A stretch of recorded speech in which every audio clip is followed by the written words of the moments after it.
एक ऐसा चक्रवर्ती सम्राट जिसके नाम से पूरी दुनिया कांपती थी, जिसने अखंड भारत को एक सूत्र में पिरोया। लेकिन क्या आप जानते हैं कि उस कठोर सम्राट के पत्थर जैसे दिल पर सिर्फ एक नाम खुदा था। इतिहास गवाह है, सम्राट की कई रानियां थी, लेकिन शिलालेखों पर अगर किसी का नाम मिलता है तो वो सिर्फ रानी कौरवकी थी। आखिर क्या था इस प्रेम कहानी में जिसने एक सम्राट को चंड से सम्राट बना दिया।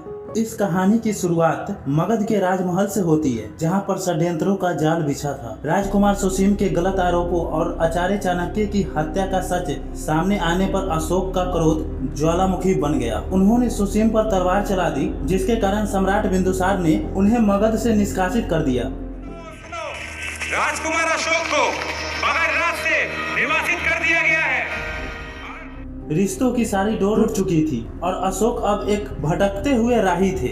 इस निर्वासन के दौरान कलिंग के वनों में उनकी मुलाकात हुई राजकुमारी कौरवकी से।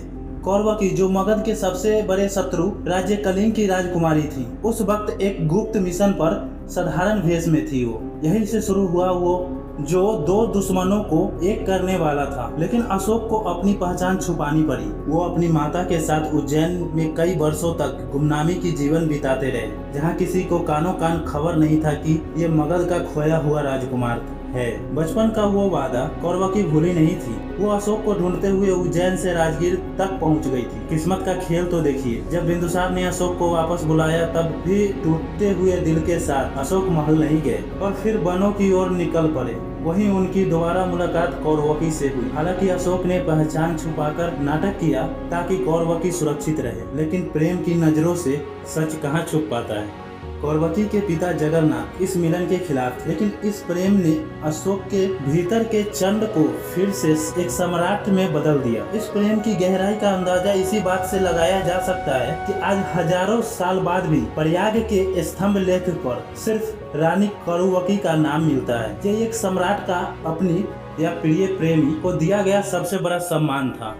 सम्राट अशोक महान थे क्योंकि उन्होंने धर्म का प्रचार किया, लेकिन वह मनुष्य थे क्योंकि उन्होंने प्रेम किया। रानी का अभिलेख इस बात का गवाह है कि सत्ता के शिखर पर बैठा व्यक्ति भी अकेला होता है और उसे भी किसी के नाम की जरूरत होती है अपनी पहचान पूरी करने के लिए।